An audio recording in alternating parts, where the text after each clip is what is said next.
The French of old folks who dropped out of high school is perfect for an entertainment. As I was about to walk past Aubrey, my eldest son's wife, she whispered this to us, ensuring only we could hear. The smirk she wore, mocking us, was an inappropriate look for a bride on her wedding day. The speech we were asked to give as a surprise for Tyler, our eldest son, turned out to be a trap set by my eldest son's wife to embarrass us. My eldest son's wife always looked down on us for only completing a middle school education and took every chance to insult us. Being a proud Ivy League graduate, Aubrey always said things like, "For someone who is a high school dropout." I suspect that when she said we should participate in the wedding the day before, she wanted to make a joke out of us in front of her relatives. She probably believed there's no way high school dropouts could deliver a proper speech in French. Aubrey might have been expecting a pathetic old man and woman trying to show off with broken, incomprehensible speech in French. "We're all right. Don't worry. Look forward to it," we reassured my eldest son, who looked worried, with those words. Determined to stand up against my eldest son's wife's disrespectful attitude, I gripped the microphone. "My name is Violet. I'll be turning 70 this year.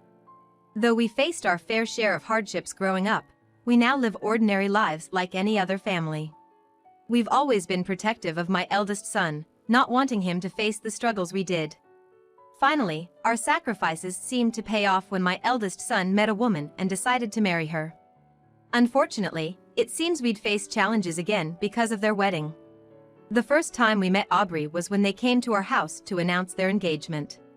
Initially, she gave off a modest and gentle impression, so we were thrilled about our son marrying such a wonderful person. We were thinking, given our age, maybe just to file the marriage papers and skip the ceremony. Oh, what a waste! Let's celebrate this special occasion. Exactly. We'll chip in. Have a nice wedding. We chatted amicably about their wedding plans. But that changed when my husband started reminiscing about my son's past. He's always been smart, not like us. Thanks to that, he even went to a state university. Oh, so you two didn't go to a public university? No, we didn't even finish high school. Wait, so you both of you dropped out of high school? Aubrey asked, a look of surprise on her face. Both of us, due to family circumstances, had to help out with the family business instead of attending school. Although there were circumstances, we couldn't really be proud of it, so we exchanged wry smiles at the behavior of my eldest son's wife. It's not like I didn't want to learn at school just like everyone else. Nevertheless, we were proud of our home and didn't resent it. Well, hearing that someone only completed middle school is quite surprising, right? Absolutely. But I'm so glad that intelligence wasn't passed down to Tyler. What do you mean? Well, having in-laws who only completed middle school. It's truly like a black hen lays a white egg, huh? My eldest son's wife said with a slight smile. The atmosphere became tense in an instant. We couldn't say it was something to boast about, but both my husband and I exchanged glances at her blunt remarks. We were taken aback by her words, but my eldest son's wife seemed unfazed and even laughed, saying, "Oh, was that too difficult a term for high school dropouts?" Seeing her nonchalant smile, we were at a loss for words. Giving her the benefit of the doubt, we thought perhaps she meant no harm and bit back our words. However, my eldest son's wife's words and actions were nothing short of disdain, as if she was simply looking down on us. She must have thought that, because of the term high school dropouts, we were pitiable, uneducated in-laws. From then on, her attitude became increasingly terrible, making spiteful comments at every opportunity. You two married quite young, didn't you? Because you had nothing better to do? That's not true. We got to know each other well and then got married. It must have been a time when you could choose who you loved. But ending up with another high school dropout means you could only get someone on your level, right? Aubrey said with a mocking smile, her words dripping with malice. Despite her terrible behavior, both my husband and I repeatedly warned her. Yet she didn't seem to listen, acting as if we were arrogant despite our lack of formal education. In front of Tyler, she would act somewhat well-behaved, but when he wasn't around, she'd become brazen, openly voicing her criticisms. It's true, my eldest son graduated from an Ivy League school. But her behavior made it clear that academic achievements don't necessarily reflect one's character. As the wedding preparations progressed, her attitude only worsened. When she occasionally came to our house and we'd have dinner, she'd say things like, "Oh, even someone with just a middle school education can cook, huh," looking over the meal I prepared. Another time, she remarked, "Even with just a middle school education, you live in such a nice house. Maybe it's because your son is so accomplished?" Her tone suggested as if we were dependent on my eldest son. Aubrey, don't be disrespectful to my dad. This house was bought with his earnings. Tyler is so kind. He probably helped out a lot, right? Even when Tyler noticed and tried to intervene, Aubrey just brushed it off, saying, "I didn't mean any harm," all the while smirking at us. When I looked into her condescending eyes, I could only feel malice. Even when my eldest son tried to correct her behavior, she assumed I had tattled on her and seemed annoyed. He can't possibly earn enough to build a house just because he dropped out of high school. That's what my friends say too. To make matters worse, my eldest son's wife had been spreading baseless rumors around town, claiming that we were leeching off our son's earnings and living a luxurious life at his expense. We were at our wits' end with her insensitivity. Don't expect me to take care of you just because I married your son, okay? I just became a family with Tyler, not to deal with burdens like you. You're preaching to the choir. We wouldn't want someone who can spout such harsh words to look after us anyway. You're in denial. Oh, by the way, I hope you've given up on the idea of relying on Tyler. Please don't be a bother any longer.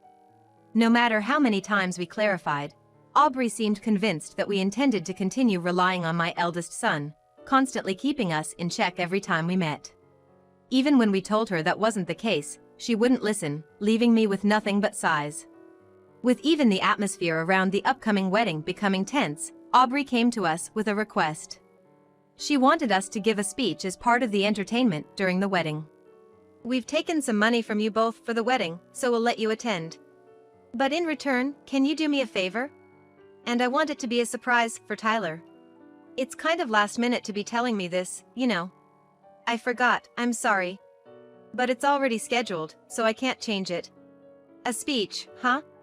Well, if that's all you want, I guess it's fine. Despite her biting words, I resigned myself to the fact that arguing was futile and reluctantly agreed. Given the request for a 10-minute speech from the groom's parents, we were skeptical but agreed. Surely she won't try to mess with us during the speech.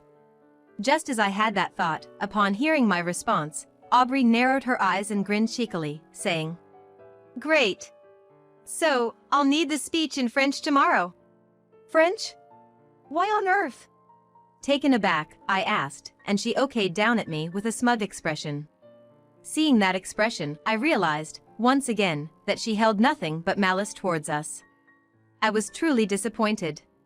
A lot of my friends, like me, are Ivy League graduates. I don't want to be looked down upon just because my in-laws dropped out of high school. But even if they're elites, there's no reason the speech has to be in French, right? Think about how the other guests would feel. Oh, right. I guess French might be too much for high school dropouts. It must be embarrassing making excuses, huh? With her constant sarcasm and forceful attitude, she left us with a warning to keep our promise and walked away. I glanced at my husband with a troubled look, and he just shook his head in silence. While we were pondering our next move, a call came from Tyler. "Mom, are you okay? Is everything all right?" "Yes, everything's fine. What's up?" "I heard from Aubrey that you guys are going to help make the wedding special. I was worried she might have caused more trouble for you." He sounded apologetic as he said that. It seemed he had called us out of concern for Aubrey's excessive behavior. I wonder if choosing Aubrey as my life partner was a mistake. I never thought someone could change so much just because of their educational background. My eldest son voiced such doubts. I couldn't bear to see my beloved son, who never boasted about his education and grew up to be such a kind-hearted individual, worry any further. My husband and I exchanged a knowing glance and nodded in agreement. "We're fine, honey. Don't worry about a thing. Just look forward to the wedding," we reassured him. With that, we began preparing our speech. Determined to show Aubrey what we were made of, we headed to the wedding venue the following day. On the wedding day, everything seemed to be going smoothly. except for the occasional glances and sneers from Aubrey's friends seated at her side. Even when we ran into them in the corridor, they purposely bumped into my shoulder without even a simple greeting. Without apologizing, they moved on, wearing scornful smiles, which made me think they'd probably been hearing things about us from Aubrey. Are you okay, Violet? Yes, I'm fine. I could guess what they'd been told, but even then, these were very rude individuals for being first-time acquaintances. Their very character was questionable. If I was considered the bad apple in the lot, they surely were no better. I straightened my posture and sighed deeply, waiting for the right moment to fight back. Now, we have a surprise speech from the groom's parents. At the lively announcement, my husband and I looked up. My eldest son looked shocked while beside him, Aubrey sneered at us with a smirk that seemed entirely out of place for a bride. The French of old folks who dropped out of high school is perfect for an entertainment. My eldest son's wife whispered just loud enough for us to hear as we passed by. I had half a mind to slap that smug face, but I held back and accepted the microphone. Taking a brief moment to collect myself, I began my speech. First, let me share a little about us. The moment I started, I saw from the corner of my eye that Aubrey's eyes went wide in surprise. She probably was looking forward to hearing a disappointing speech from the grandparents in broken French. While we may not have a native-like fluency, it seems we more than shattered her expectations. My husband, sitting next to me, went on to even show off several other foreign languages, not just French. Seeing Aubrey's wide-eyed, stunned expression, I couldn't help but smirk. How can you deliver such a speech? It's weird considering you dropped out of high school. Please, don't judge a book by its cover, or in this case, by one's education. I responded softly and continued my speech. I openly delivered speech in French how my eldest son's wife disapproved of our educational background, how she unexpectedly requested this French speech just the day before, and her demanding attitude implying that if we were to attend the wedding, this was the least we could do. I even talked about her previous insults towards us. I actually had much more to say, but my speech was cut short due to a flustered interruption from Aubrey. Still, the murmurs and whispering in the crowd, coupled with the shocked look on Aubrey's face, made me feel that our revenge was complete. Sorry for that little commotion there. It was a surprise speech from the groom's parents. Thank you. No, thank you. And may I say, your pronunciation was impeccable. Did you study abroad? No, to our embarrassment, we dropped out of high school. Yes, it's true that we dropped out of high school, but in my case, it was to help out with the family business. My husband, although he too only completed middle school, managed to not only support his family but also became the CEO of a successful company. My husband had climbed his way up, working relentlessly, and even established his own company. My husband had the ability to learn everything he needed on his own, so not attending school was trivial to him. My husband and I met by chance through our work, and knowing the similar hardships I faced, he stepped in to assist with my family's business. Thank you so much for helping our family. I can't express my gratitude enough. If you're thankful, why not work with us? It would be reassuring to have someone who's faced the same challenges on board.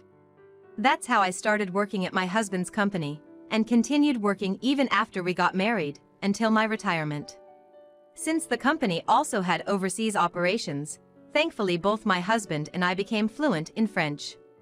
I finished off by saying to Aubrey with a smile, "It was the bride who asked us to deliver this speech in French at this wonderful venue. She set up this opportunity so that my husband and I, who only completed middle school, wouldn't be looked down upon by her and her highly educated friends, including those who graduated from prestigious universities like Harvard." From her reaction, even though she requested the speech in French, she probably couldn't fully understand it. Likely, she didn't grasp the entirety of our previous speeches either. Her earlier outburst seemed to stem from her disdain for seeing us speak French so fluently. As I waved cheerfully, Aubrey waved back timidly. Her usual sarcastic remarks were gone, and she remained silent and looked down for the rest of the event. The guests from my eldest son's wife's side seemed to have understood the speech much better than she did. Their smiles from moments ago instantly faded. Aubrey's parents appeared just as distressed. The festive mood quickly shifted, and my eldest son's wife had a terrified look on her face, getting uncomfortable glances from relatives.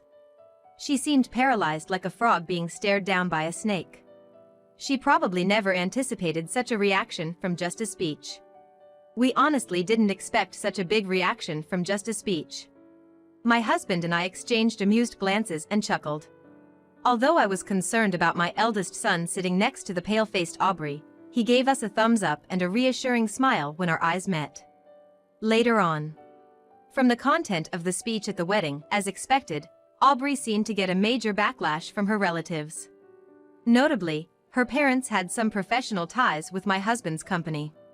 After the ceremony, they rushed over to us, informing us about this connection. As we were about to leave the venue, they stopped us.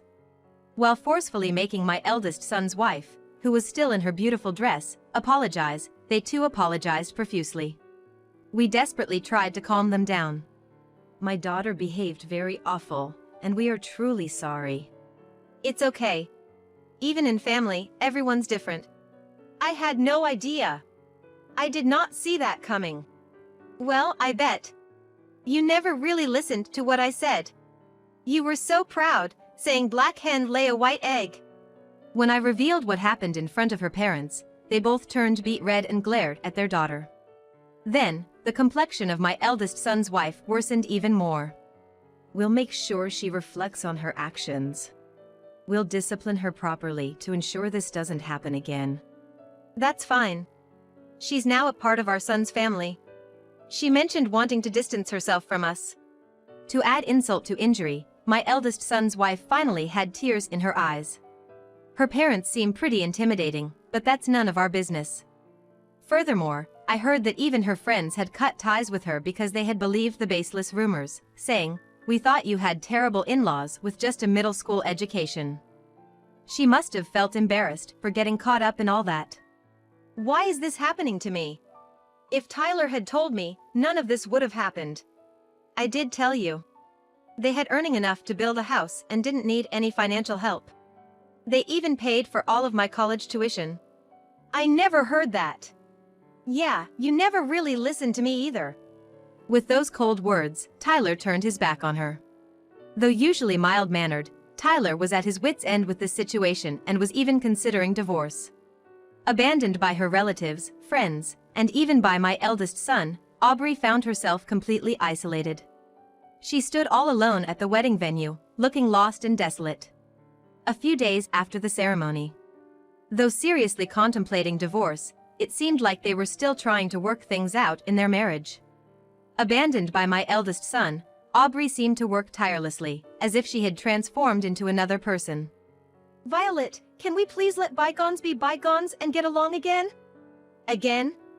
I don't recall us ever getting along in the first place. She seemed to be acting remorseful in front of Tyler. But toward us, she often came up close, pretending to apologize. Unfortunately, I'm the type to hold a grudge, so I pretended not to notice her intentions of trying to mend her relationship with my eldest son and our family, and I kept my distance. Who do you think was suggesting we should cut ties? Oh, come on. Quit playing dumb and just help me out, will you? Always nagging, you're the most spiteful person. Why, thank you. You trying to make a spectacle out of an old couple's French skills was quite a move as well. Not liking my retort, a frustrated Aubrey glared at me. With her unapologetic attitude, our relationship might indeed be severed soon. Even if it put her in a difficult position, I wondered where her high pride came from. She seemed to look down on us and was reluctant to reflect on her actions. Recently, a relative who had recorded the wedding sent us the footage. When it got to my speech, we clearly saw the surprised face of the bride and burst out laughing. You know, school isn't the only place to learn. Maybe I should try learning something new. Why not? Maybe I'll join you. We decided to head to a bookstore together to look for some study materials.